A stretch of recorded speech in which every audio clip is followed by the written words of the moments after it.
I love you, girls. Thank you. You hear me? And I thank y'all so much. So we're happy with the verdict. We're happy with the verdict. Justice for me. Justice for me. Justice for me. Justice for me. Justice for me.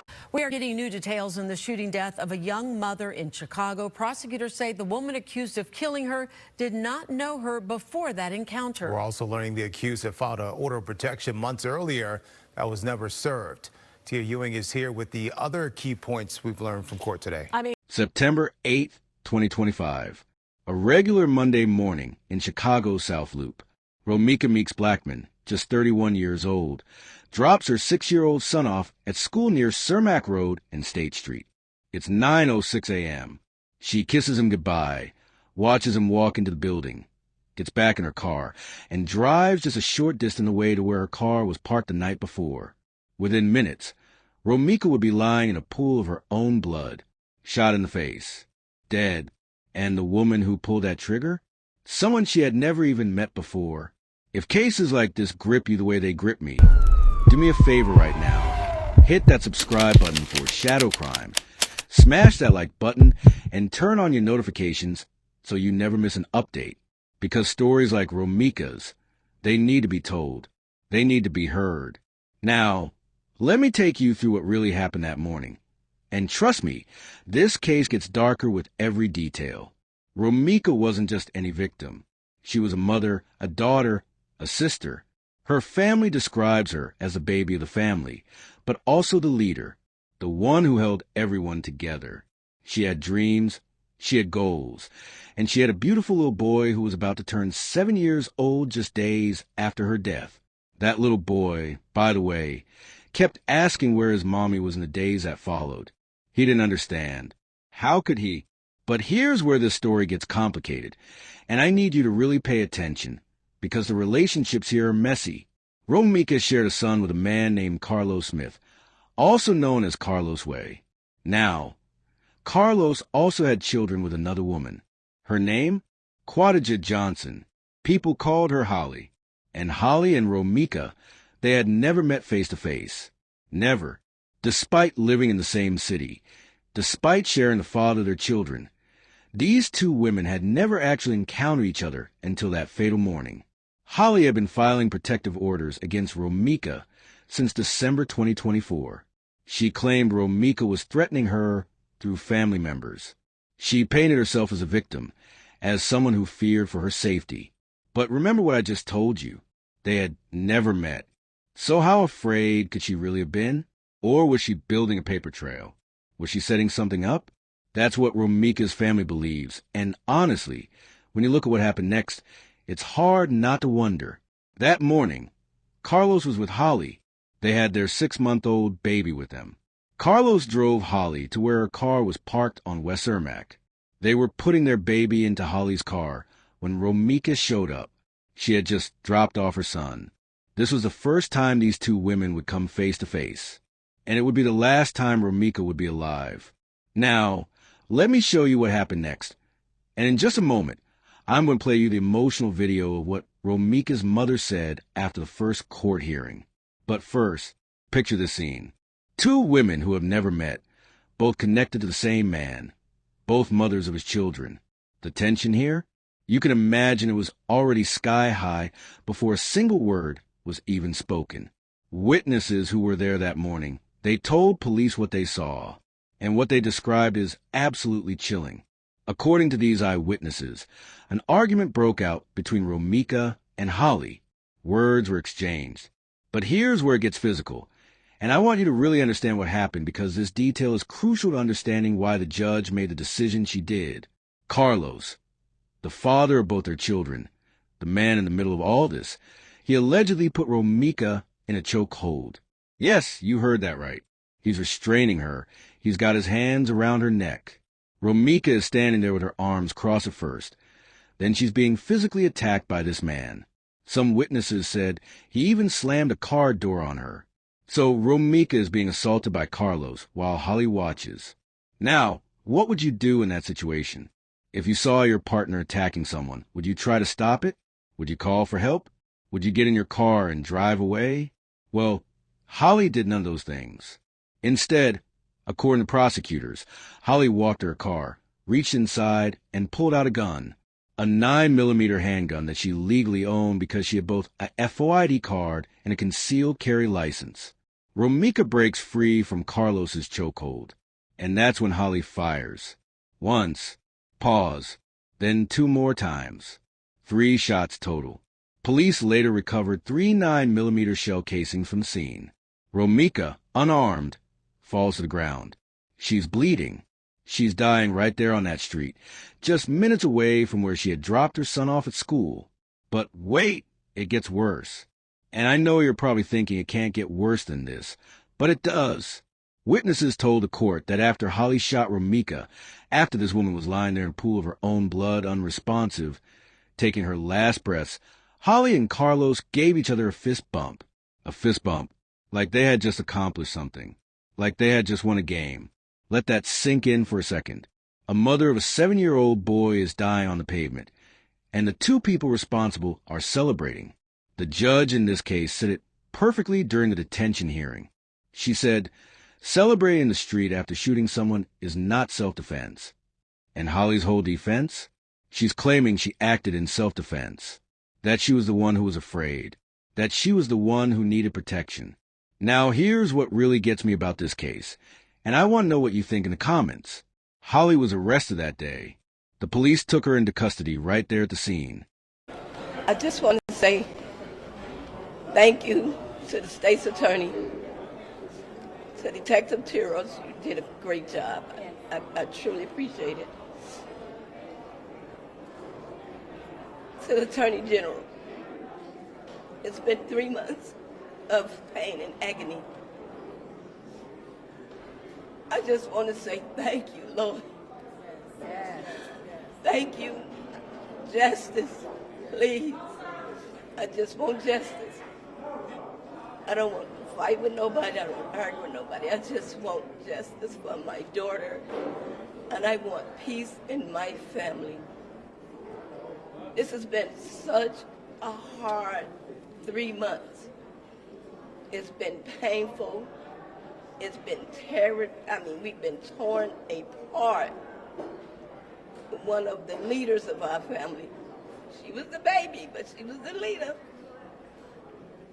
The holidays are not holidays. I'm just grateful to God. And I am happy on today's verdict. I thank you, I thank you, I thank you. And all I want is to be done, is justice to be done. I want justice so I can have a peace and mind. It won't bring her back, but it will be a little peace now. It feels like a big bundle just been lifted off my head and my heart.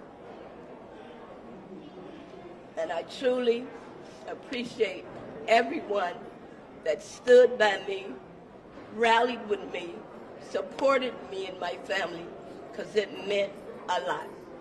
And I thank the world, because the world helped me and God. I thank y'all so much. I thank news people. I think the Facebook, social media. You guys was there for us. You guys stood there with us. You didn't let us down, and you still are there. And I thank y'all so, so much. I couldn't have did it without y'all. I couldn't have made it this far without y'all. You and you. I love you girls. Thank you. You hear me? And I thank y'all so much. We're happy with the verdict. And we're happy with the verdict. Justice for me. Justice for me. Justice for me. Justice for me. Justice. But then something happened that absolutely crushed Romeca's family. Holly was released. No charges. She walked free for 3 whole months while Romeca's mother was planning a funeral, while Romeca's 7-year-old son was asking where his mommy went, while this family was torn apart by grief. Holly Johnson was living her life as a free woman. Can you imagine that? Can you imagine losing your daughter, your sister, your mother to gun violence, knowing exactly who did it, and watching that person go home? Romeca's family couldn't understand it. They were demanding answers. They were demanding justice. And for 90 days, they got silence. Then on December 4th, 2025, almost 3 months of the day after Romeca was killed, police showed up at Holly's home in Des Plaines. They arrested her and charged her with first-degree murder. Finally, the family could breathe, even if just a little bit.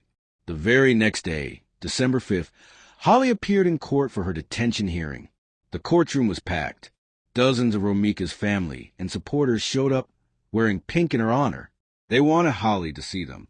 They wanted her to know that Romeca mattered, that her life meant something, that she wasn't just going to be forgotten. And here's something else that came out in that courtroom.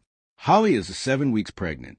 So now we're looking at a woman who's claiming self-defense, who's carrying another child, who's facing life in prison for murder.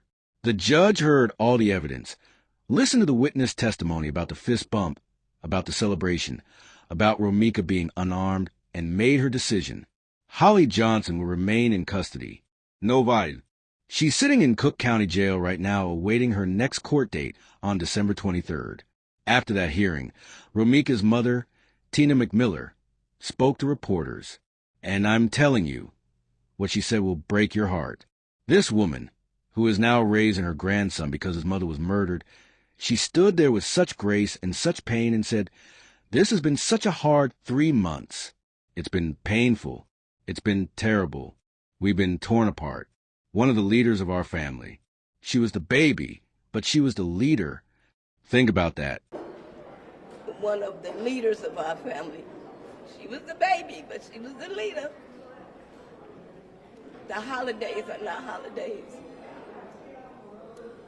Romeca was the youngest, but she was the one holding everyone together. And now she's gone. Tina also said, "The holidays are not holidays anymore. I want justice, so I can have peace of mind. It won't bring her back, but it will be a little peace now. I just feel like a big bundle has been lifted off my head and heart." You can hear the exhaustion in her words, right? The weight of carrying this grief, while also having to fight for justice, while also raising a traumatized 7-year-old boy who watched his whole world fall apart. Romeca's sister Drecka also spoke up, making sure everyone knew that Romeca's son was being taken care of. Too much longer. But just wondering, how is your grandson doing? I know, this obviously. Carlos is doing great. He has always been doing great. He has a strong mother. He has a strong grandmother. He has strong aunties. He has strong uncles. He has a village. Carlos may be hurt for the rest of his life, but we make sure he see rainbows in his clouds. Okay? Nothing will ever change about that. There is nothing he needs that we cannot provide. He is perfectly well. He is happy. He is thriving. And even when he feels his lowest, we pull him out of it together like we do with each other. He is a superstar like his mom, and he's going to show her better than he can tell her. Yes.